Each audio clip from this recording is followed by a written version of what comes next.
September 15th, 1944, near Metz-en-Lorraine, a German 88mm shell slammed into the side of an American Sherman tank. The round screeched through the armor, tearing metal, and for the Panzer crew that fired it, this was supposed to mean one thing: death for all 5 men inside. The gunner from the 17th Panzer Division held his breath and waited for the familiar fireball. That was how it always went. A successful penetration meant flames erupting out of the turret, ammunition cooking off, and a Sherman transformed into a burning coffin. But this time, something was wrong. No flames, no catastrophic explosion. Instead, the Sherman's turret swung around, its 76mm gun slowly traversing toward the Panzer. Inside the German tank, confusion set in. The loader already reaching for another shell froze. Every training manual, every hard-won lesson from Russia and Italy, every intelligence report told them the Sherman was supposed to ignite when hit. And yet here it was, still alive, still fighting. What they were witnessing that morning was not just a fluke of survival. It was a revolution in tank warfare. The Americans had quietly rolled out a modification that the Germans had completely missed. This Sherman was an M4A3 with wet stowage ammunition. Instead of shells stored openly inside the fighting compartment, the ammunition was sealed in double-walled bins surrounded by liquid, nearly 40 gallons of it. This chemical solution acted as a fire suppressant, smothering sparks and hot fragments before they could ignite the propellant charges. Before the system, 65 to 85% of penetrated Shermans erupted into flames. With wet stowage, that number plummeted to just 10 to 15%. That morning in Lorraine, more than 100 of these modified Shermans from the U.S. 6th Armored Division rolled into battle. The Germans had no idea. Not a single intelligence briefing, not one field report, not even rumors had reached them that the American tank they had learned to exploit had fundamentally changed. The story of this hidden advantage began long before Metz, in the desert of Tunisia. February 1943, the Battle of Kasserine Pass. American armor lay wrecked across the valley. Shermans knocked out by German 88s and Panzer guns burned with horrifying regularity. In that battle, out of 285 American tanks engaged, 178 were destroyed. Most of those losses weren't from broken engines or immobilization. They were fireballs that consumed the crews inside. British researchers documented that 70% of destroyed Shermans burned completely. American studies put the number even higher, closer to 85%. It was a slaughter, and it wasn't gasoline that caused the problem. It was the ammunition. Sherman tanks carried more than 75 rounds of 75mm ammunition in racks spread throughout the crew compartment. When a shell or fragment pierced the armor, it hit those propellant bags, igniting them instantly. The interior became a furnace. Survivors were rare. The U.S. Ordnance Department knew something had to change. Engineers studied wrecks, dissected burnt-out hulks, and looked for solutions. One breakthrough came almost by chance. At a tank board meeting in late 1943, a chemical engineer from General Electric suggested a radical idea. Why not surround the ammunition with liquid? At first, it sounded absurd, impractical, even dangerous. The early versions proposed filling entire compartments with water, like turning the tank into a submarine. But through trial and error, the concept evolved into something elegant.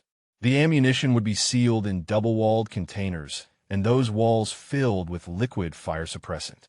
By February 1944, the first M4A1 and M4A3 Shermans with wet stowage rolled off American assembly lines. Tests at Detroit Proving Ground proved the system worked. German 75 and 88mm guns were fired at both dry and wet ammunition racks. Dry racks erupted in massive fireballs nearly 4 out of 5 times. Wet racks. Only 12% of hits resulted in fire, and even then the flames were small and quickly extinguished. The chemical solution inside the bins was called ethylene glycol, a mixture designed to prevent freezing in winter, resist corrosion, and stop bacterial growth. It was clever engineering, a liquid that worked at minus 35 degrees Fahrenheit and still suppressed flames better than plain water. The modification added about 850 pounds to the tank, but the trade-off was worth it. Crews now had a fighting chance. By May 1944, more than 100 of these new Shermans had arrived in England, assigned to the 6th and 4th Armored Divisions. They missed the initial D-Day landings but entered combat during Operation Cobra, the American breakout from Normandy in late July.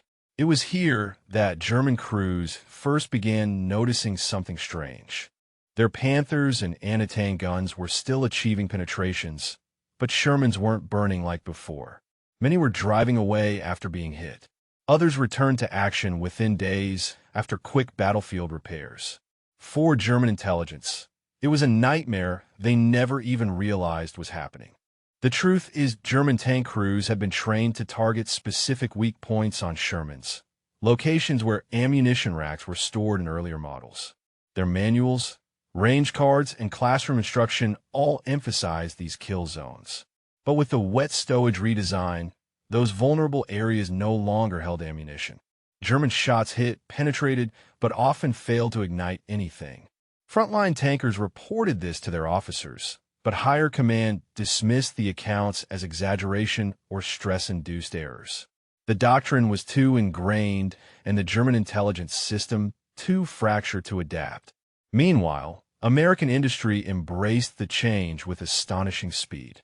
Factories like Chrysler Tank Arsenal in Michigan and Baldwin Locomotive Works in Pennsylvania retooled entire production lines without halting output.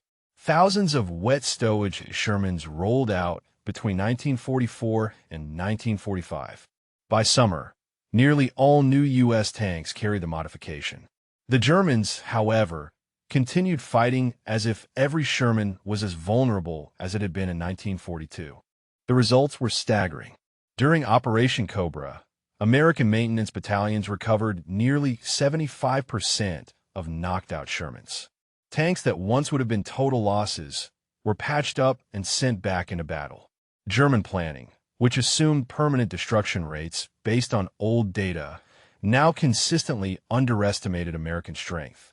Commanders thought they were facing shattered, weakened spearheads only to be counterattacked by armored units at full strength.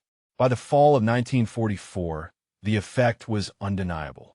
At the Battle of Nancy in October, the U.S. 6th Armored Division faced off against the newly formed German 15th Panzer Brigade.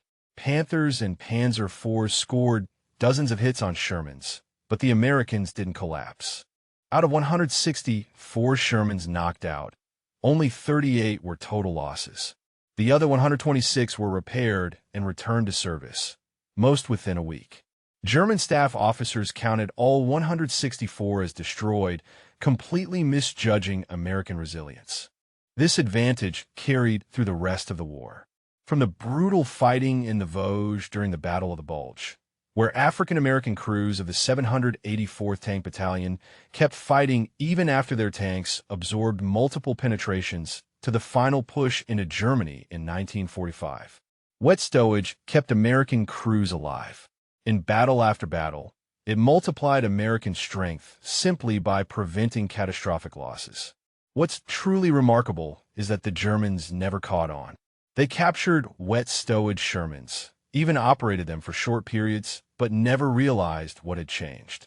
Their intelligence agencies were fractured, underfunded, and focused on desperate wonder weapons by 1945. The subtlety of the modification, a hidden liquid inside ammunition bins, escaped them completely. Not one German after-action report, not one technical bulletin, not even post-war memoirs mention it. In the end, this quiet innovation may have saved more American lives than any other single-tank improvement of the war. Studies after 1945 showed that while older Shermans burned up to 85% of penetrations, wet stowage reduced that to just 12 to 18%. By conservative estimates, the system saved more than 4,800 crewmen who would otherwise have died in fire. More than that, it preserved American armored strength in battle after battle, accelerating the collapse of German defenses. The story of Wet Stowage is one of those rare wartime tales where an invisible change had an outsized impact. It didn't make headlines. It didn't change the silhouette of the Sherman. And it didn't require new tactics. Instead, it quietly tilted the balance of survival. Battle after battle, until Germany's war machine found itself fighting an enemy it no longer understood. German tankers continued to fight with outdated assumptions, aiming at the wrong weak points, relying on outdated intelligence, and discovering too late that the rules had changed. The Sherman wet stowage system didn't just save lives, it shortened the war. In this hidden edge, multiplied across 1,000 battlefields, lies one of World War II's most remarkable but overlooked stories. The simple, invisible modification that changed everything. Back in Lorraine, that September morning when Oberleutnant Weber's shell penetrated the Sherman but failed to ignite it, marked the beginning of a new era in armored warfare. The German crew sat stunned as the American tank's gun traversed toward them, their training manuals suddenly obsolete. What they witnessed was not luck or divine intervention, but American engineering triumph hidden in liquid-filled ammunition bins. The wet stowage system represented more than technical innovation. It embodied American industrial adaptability, the ability to identify problems, develop solutions, and implement them on a massive scale while keeping the modifications secret from enemy intelligence. German forces continued fighting a war against an enemy that had fundamentally evolved, yet they remained blind to the change that was systematically undermining their tactical doctrine and strategic planning. The psychological impact proved devastating. German tankers who had once confidently engaged Shermans now faced an enemy that refused to die as expected. Combat reports from the 15th Panzer Brigade described growing frustration among crews who achieved penetrating hits but failed to achieve kills. Morale deteriorated as German tank commanders realized their most reliable tactic, targeting ammunition storage areas, no longer guaranteed success. Meanwhile, American crews gained aggressive confidence. Knowing their tanks could survive hits that once meant certain death, Sherman commanders pressed attacks more boldly. The 6th Armored Division's after-action reports noted increased willingness to engage German armor at closer ranges, capitalizing on superior numbers and now improved survivability. This shift in battlefield psychology multiplied the technical advantage. German forces found themselves fighting not just better protected tanks, but more aggressive American tactics.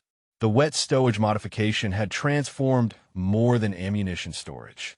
It had fundamentally altered the mental calculus of armored combat on both sides. By war's end, the wet stowage system had fundamentally altered the balance of armored warfare. German intelligence never discovered the modification that saved thousands of American lives and shortened the conflict itself. Oberleutnant Weber's crew, like countless others, continued aiming at weak points that were no longer vulnerable, relying on tactics that had become obsolete. The liquid fire suppressant hidden within Sherman ammunition bins represented more than engineering innovation. It embodied American industrial superiority, the capacity to identify battlefield problems, develop solutions, and implement them without enemy detection. While German forces focused on wonder weapons and desperate measures, American engineers quietly revolutionized tank survivability through practical chemistry. The invisible advantage multiplied across every front where Shermans fought. From the bocage of Normandy to the streets of German cities, wet stowage kept crews alive and tanks fighting. This hidden modification, unknown to German intelligence until war's end, stands as one of World War II's most decisive yet overlooked technological achievements.